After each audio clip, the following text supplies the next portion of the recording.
Number গুণ আল্লাহ বলেন আল্লাযীনা হুম ফি সালাতিহিম খাশিউন।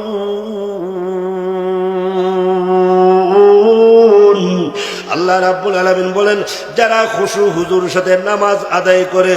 বলবেন হুজুর আমরা তো খুশু হুজুর সাথে নামাজ অনেক আদায় করি, এতটুকু তো আদায় করি। মশা কামড় দিলে মসজিদে যে আওয়াজ হয়, হ্যাঁ আল্লাহু আকবার, এক লোক নামাজের মধ্যে দাঁড়াইয়া আপনার এই মোবাইল রিসিভ করে কয় হ্যালো আমি নামাজে গয়রিল মাগদুবি আলাইহিম ওয়ালাদ-দাল্লিন। খুশু হুজুর হইছে না? কথা কয় না বুঝ। এবার চিন্তা করেন আমাদের নামাজের হালত কি, আমাদের নামাজের অবস্থা কি। আহা, সাঈদ ইবনে জুবায়ের রাদিয়াল্লাহু তাআলা আনহু, উনি একজন বিশিষ্ট তাবেঈ। ওনাকে ফাঁসির কাস্টে নেওয়া হলো। উলামায়ে কেরাম জানে, কষ্ট হইতেছে আপনারা? ফাঁসির কাস্টে নেওয়া হয়েছে। হাজ্জাজ বিন ইউসুফ ফাঁসির কাস্টে নিছে। নেয়া কইছে কেউ যা খাইবার খায়া লাও, তোমার এখানে ফাঁসি। এখানে কি ফাঁসি, যা খাওয়ার খায়া লাও। অনেক আমি কিচ্ছু খাইতাম না, কনা যা ফরার ফইরা লাও, এখনই তোমার ফাঁসি। কনা আমার যা আছে তাই চলবো, আমার নতুন করে কিছু করার দরকার নেই। আচ্ছা তো তোমার কি খাওয়ার ইচ্ছা? আপেল দেই? কনা আঙ্গুর বেদে না? কনা তোমার কি ইচ্ছা বলো তো? এমনি তখন দুইটা হাত আকাশের দিকে উঠাইয়া চোখের পানিগুলো জোর জোর করে ছেড়ে দিয়া এমনি ডাক দিছে। হাজ্জাজ বিন ইউসুফরে ডাক দেয় নাই, আকাশের মালিক মহান আল্লাহরে ডাক দিছে। আর একটু জোরে বলবেন না, একটু আরো জোরে বলবেন না, আরো জোরে সুবহানাল্লাহ। আকাশের মালিক মহান আল্লাহরে ডাক দিছে, দুইটা হাত তুললা ডাক মারছে, প্রভু আমার জীবনের শেষ তামান্না হইল আমি তোমাকে 2 রাকাত নামাজ উপহার দেব। আল্লাহ উপহার দেব। আল্লাহ গো আমার জীবনের শেষ তামান্না হইল আমি 2 রাকাত নামাজ পড়বো। আল্লাহ আমাকে একটু সুযোগ দাও। সুবহানাল্লাহ, আমাকে একটু সুযোগ দাও, আমি 2 রাকাত নামাজ আদায় করব। হাজ্জাজ বিন ইউসুফ ডাক দিয়া কয়, হে সাঈদ ইবনে জুবায়ের, আমার কাছে না বইলা তুই আকাশের মালিক আল্লাহর কাছে বলস।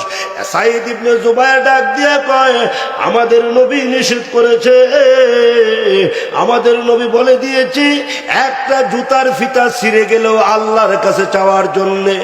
আমাদের নবী বলে দিয়েছে ছোট্ট থেকে ছোট্ট কোনো কাজ করতে গেলে আল্লাহর সাহায্য চাওয়ার জন্য। এই জন্য আল্লাহর সাহায্য চেয়ে নিলাম, 2 রাকাত নামাজ আল্লাহর কাছে চেয়ে নিলাম। হাজ্জাজ বিন ইউসুফ বলেন ঠিক আছে তুমি 2 রাকাত নামাজ আদায় করো। এমনি উনি ঠান্ডা পানি দিয়ে উজু করলেন, উজু করে মাওলার দরবারে দাঁড়ায় গেলেন। দাঁড়ায়া অল্প সময়ে নামাজটা শেষ করে দিলেন। নামাজ শেষ করে সালাম ফিরাইয়া আকাশের দিকে 2টা হাত তুইলা আল্লাহ রাব্বুল আলামিনের কাছে একটা দোয়া করলেন, আল্লাহুম্মা রযুকনি শাহাদাতান ফি সাবিলিক ওয়াজআল মাউতি ফি বালাদি রাসূলিক। আল্লাহ গো আমি শাহাদাতের মৃত্যু চাই, আমারে কবুল করো, নবীর শহরে মৃত্যু দাও। এইভাবে দোয়া করে উনি যখন মুনাজাত থেকে উঠলেন, হাজ্জাজ বিন ইউসুফ ডাক দেয়া কয়, হে সাঈদ ইবনে জুবায়ের, অল্প সময়ে নামাজটা শেষ করলে কেন? লম্বা সময়ে নামাজ আদায় করলে আমি ফাঁসির কাজটা একটু বিলম্ব হইতো, অল্প সময়ে নামাজটা শেষ করলে কেন? এমনি তখন সাঈদ ইবনে জুবায়ের ডাক দেয়া কয়, আল্লাহর কসম করে বলে নামাজে এত মজা পেয়েছি, তেলাওয়াতে এত মজা পেয়েছি, রুকুর মধ্যে এত মজা পেয়েছি, সাজদার মধ্যে এত মজা পেয়েছি। আল্লাহু আকবার, ঘন্টার পর ঘন্টা নামাজ আদায় করলো, আমার নামাজ শেষ হতো না। কিন্তু তোমার মতো এত বড় একটা বেঈমান, তোমার মতো এত বড় একটা নিমুখ হারাম তোমাকে আমি জানায়া দেয় যে আমি লম্বা নামাজ আদায় করে ফাঁসির কাষ্ট, তার মানে শাহাদতের মৃত্যু থেকে আমি পিছাইতে রাজি না। শাহাদতের মৃত্যু আমাকে ডাকতেছে, শাহাদতের মরণ আমাকে ডাকতেছে। এই জন্য তাড়াতাড়ি নামাজটা শেষ করে আমি আল্লাহর তৈরি নূরের জান্নাতে প্রবেশ করতে চাই। এজন্যে মুমিনের প্রথম গুণাবলী আল্লাহ উল্লেখ করেছেন, মুমিন যাতে খুশু হুজুর সাথে নামাজটা আদায় করে, ইতমিনানের সাথে নামাজটা আদায় করে।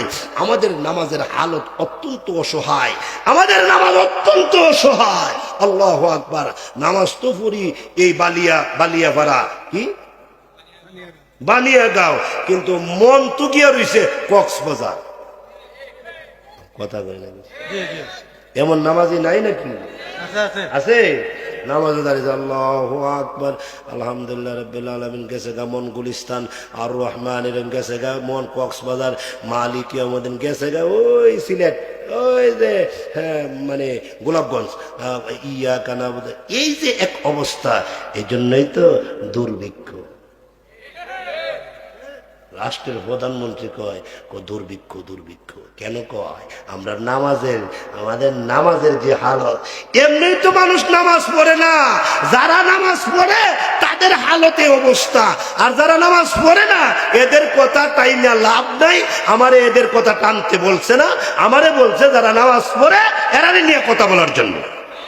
কথা বলেন না কেন? ফুস্টারে আমার এই কথাই বলা হয়েছে, যারা নামাজ পড়ে এদের নামাজ কিভাবে সুন্দর হয় এই নিয়ে আলোচনা করেন। আর যারা নামাজ পড়ে না আমি তাদের কথা কি বলবো?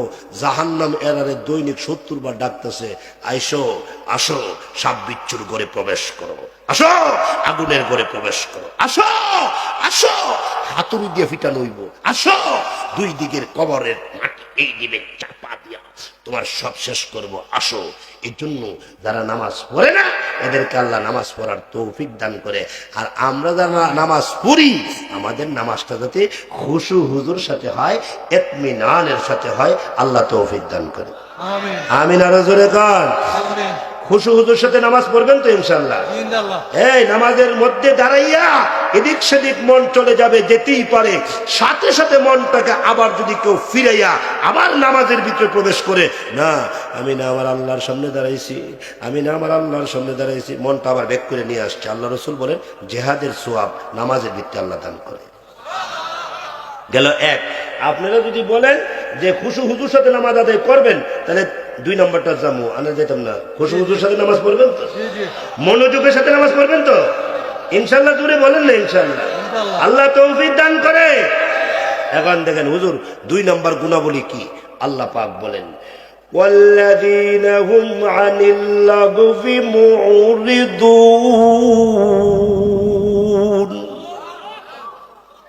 যারা লগ্ব কথা কয় না। লগ্ব কথা হুজুর, লগ্ব কথা কিতা?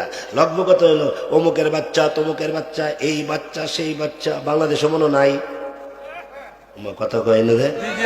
আছে। হ্যাঁ মানে মানে অনার্থক বেহুদা কথা। এই বেহুদা কথা বলেন না, সংখ্যা বাংলাদেশে অনেক কম না বেশি? না বেশি। বেহুদা কথা, অনার্থক বেহুদা ফাউল কথাবার্তা যারা বলে, বলা থেকে বিরত থাকে, এরা হইল মুমিনের 2 নম্বর গুণ। আমরা দেশে আল্লাহু আকবার মসজিদের ভিতরেও কিন্তু গীবত শেখায়েত হয় না? ইমাম সাহেব দেখলে আল্লাহু আকবার, ইমাম সাহেব দেখলে কোনো কথা নেই। আমি এক মসজিদের ইমাম আজকে 20 বছর, কথা বলছেন না? তা আমি একদিন মসজিদে